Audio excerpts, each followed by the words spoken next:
It's a great question. It's a very multifaceted situation. So the short answer is yes and yes to your question, but elaborating a little bit more, there are distractions because the more distractions that are done for the financial system to change, because they don't have a war. So let's start at the beginning. The deep state, all wars are bank wars, right? We know that with the Rothschild banking system that we're exiting. Technically, President Trump switched, as you know, from the Federal Reserve, he baked it into the Treasury back in 2020. This is part of a 3-year plan.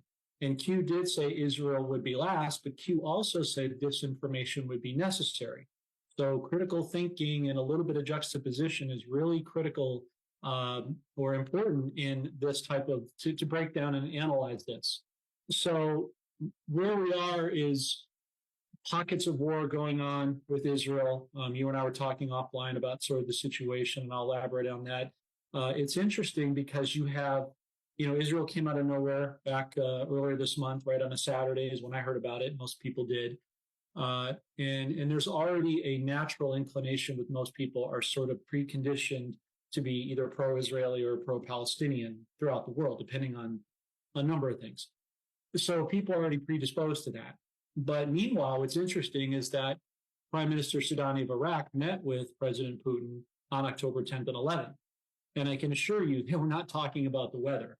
It was all to do about financial security, oil, and President Putin has 19 billion as a country invested in the nation of Iraq. Here in the U.S., it's over 35 billion, as President Trump had alluded to years past in 2018 in his Fox interview. So these countries have substantial amounts invested and much to gain from it, right? Mm-hmm. But what we're really looking at is we're looking at a defection, because what they want to do is they can't create a war, right? They're not going to get that. So everybody can see out in the open what's going on. But what they can do is create distractions and just print and print and print. And people get up in arms because they think, oh, they're printing money, we're just giving money away, but it's not worth anything because the more you print currency, the less the value becomes. The other complication, Nick, is you start getting into an inflationary situation, which is why we're seeing an uptick in food and gas, and we're going to see a continuation of that in a lot of different sectors. So there's a lot of multiple fronts going on. It's intricate and it's complex and it's fascinating all at once in the aspect of once you understand what the real issue is versus what they want to tell you on the mainstream or even on the independent channels, you really understand it's all about Q also said follow the money, right? Mm-hmm. So the deal with Israel is they couldn't win in Ukraine. They're not going to admit they lost, even though what's interesting is that there's a private shortwave frequency that Russian military has with the Ukrainian soldiers. So if they want to opt out and surrender, they can. And so far, tens of thousands of soldiers have already been surrendering to this point on a daily basis, and that will continue. So it's a default surrender without publicly saying it. So they shift to Israel, which everybody thought would be last, and they did a shift and did that. And that's basically Ukraine 2.0, because I don't know if you're aware of this, Nick. I know you talk to a lot of great people, but Israel is a hotbed for pedophilia and corruption. In Tel Aviv, there's a harbinger of registered sex offenders and money laundering and a whole bunch of other things, because you have multiple cultures within Israel. It's not just pure Jewish, right? And then now what we're looking at is China-Taiwan. That's going to be the third iteration, and President Trump has said that's going to happen soon. And I posted some information on one of my channels that it's slated to happen here in the next several days to possibly a week, just depending on when they decide to do it. And the reason that's so critical, and if you notice, just yesterday it came out in the news that Xi and Putin met. And I can almost assure you that's exactly what the substance of that meeting was about, was to set up when they're going to go into China-Taiwan. Mm-hmm. So you have all this happening. You have three big nations, U.S., China, and Russia, vying for Iraq. It's almost like three suitors for the girl for the prom, and they all need her to go because they need the money, real money, to be able to survive and thrive, because China, Taiwan need Iraq to go for this very short invasion into China, Taiwan. The reason that's significant, Nicholas, is because that's about Vietnam. China has had a stronghold over Vietnam for many years in the CCP. when that breakup occurs, like breaking up a cough or congestion, if you will, when that political financial breakup happens as a result of that invasion, that's going to allow Vietnam to get out of CCP, go into the Republic side, and free up their currency in silver digitally. So you're seeing a simultaneous parallel death of the old system and the birth of the new digital economic system, all simultaneously happening. A lot of moving parts. Mm-hmm. Very interesting. Now, we done an interview not long ago, probably about a month ago, about the currency revaluation update, which is the wealth transfer. Okay, Right. and I went through the comments, and I was reading all the comments, and I dropped a few questions down to ask you. I thought the viewers would be very they'll be very interested that I did that, Sure. to see what you would say, of course. I just put it in the wrong order, so I'm just gonna have to pick them out random. I'll do my best.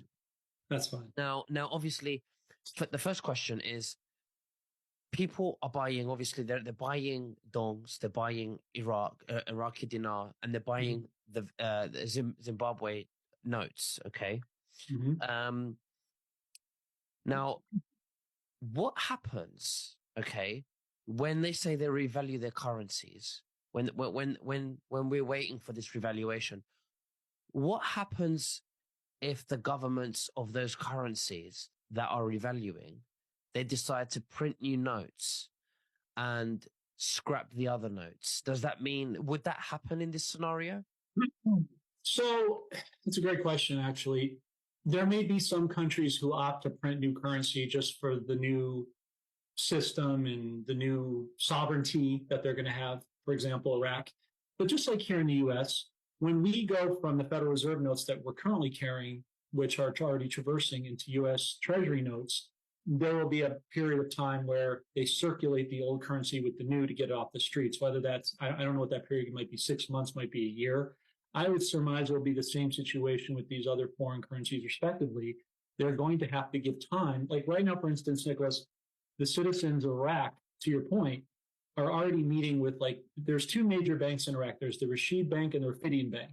And it may expand over time, right, as new enterprises open. But those are the two main carriers.